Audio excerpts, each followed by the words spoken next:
ta chụp ai xuống nè mùi sầm nụ bàn tế ta biết nó ná thọ bằng hành nè bị trong tay cầm pi dạng cho bà thà nè nâng bàn từ ai nó có thành suri tế trong tay cầm pi mình tục tiếng đầm nang đó nâng đầm nang lọ đầm nang ác đó cứ vậy đại diện pi dướng hai đầm nang lọ cứ vậy đại diện rộng pi bè đầm bốn dường như mong mơ đầm nang đó chỉ mình sân cứ dương tiếng óc nia sọt tai chỉ mình miền ba rôm chụp tục bảy không một phẩy bảy ban chạy thà bị bút lúc nia ban phụ bám hay qua mặt đó sấy lọ này bè ông bữa bá miền này thà dương bút rất khó có đá được bao dương đôi chia cả có họ cả shop bật cái bọt sắn ra như vậy đam kế lại đằng lạc cứ những vật khó tăng đá đại đẹp màn cầm nọt buổi thì họ thá nè nước nhóm công phong dục đồng thò cục tại ai bạch chan nèประ hai chiếc cục bàn chăng dương nhóm tại dương thằng pin nè mình ai cục ra một tề rồi thò dương cục bàn chẳng ngại chật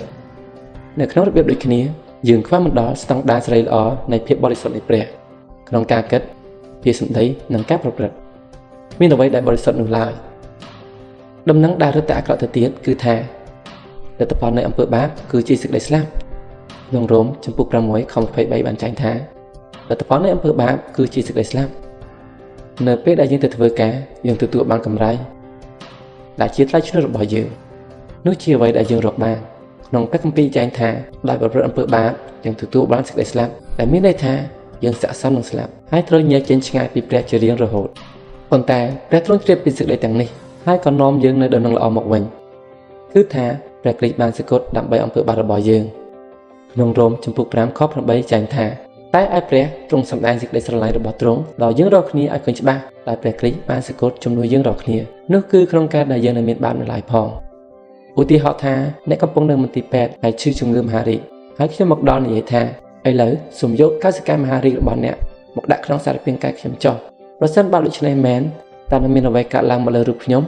ហើយ តើ នឹង មាន អ្វី កើត ឡើង មក លើ រូប អ្នក ខ្ញុំ នឹង ស្លាប់ ហើយ អ្នក នឹង មាន ជីវិត រស់ នៅ វិញ គឺ ខ្ញុំ ស្លាប់ ជំនួស អ្នក ព្រះ គម្ពីរ បាន ចែង ថា ព្រះ គ្រីស្ទ បាន ទទួល នៅ លទ្ធផល នៃ អំពើ បាប របស់ យើង ដាក់ ទៅ លើ អង្គ ទ្រង់ ហើយ សគត់ ជំនួស យើង ពេល ថ្ងៃ ក្រោយ មក ព្រះ អង្គ មាន ប្រជញ្ញ រស់ ឡើង វិញ គឺ សរ បញ្ជាក់ ថា ទ្រង់ បាន ឈ្នះ លើ អំពើ បាប និង ឈ្នះ លើ សេចក្តី ស្លាប់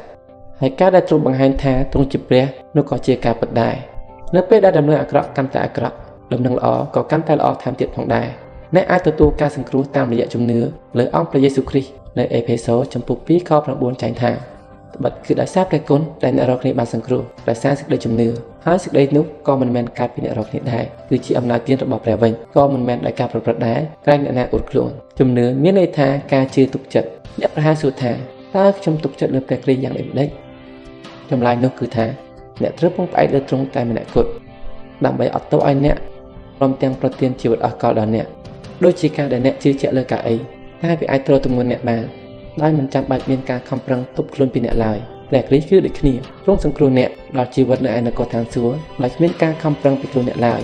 តែ ប្រហែល ជា អ្នក និយាយ ថា ខ្ញុំ ប្រតិបត្តិ សាសនា ខ្ញុំ ជួយ ជន ក្រីក្រ ខ្ញុំ ជា មនុស្ស ល្អ ខ្ញុំ ទៅ ព្រះ វិហារ ខ្ញុំ មិន បាន ធ្វើ អ្វី ដែល អាក្រក់ ណាស់ នោះ ទេ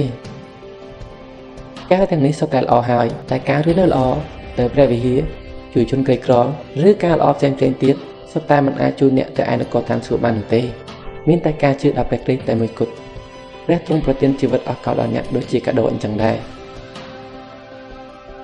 តើ មាន អ្វី ដែល កំពុង តែ ខកខាំង អ្នក ពី ការ ទទួល ជឿ ដល់ ព្រះ យេស៊ូវ គ្រីស្ទ ឥឡូវ នេះ ដែរ ទេ ប្រសិន បើ អ្នក គិត ថា អ្នក ត្រៀម ខ្លួន រួច ហើយ អ្នក អាច ទទួល ទ្រង់ បាន ដោយ គ្រាន់ តែ អធិដ្ឋាន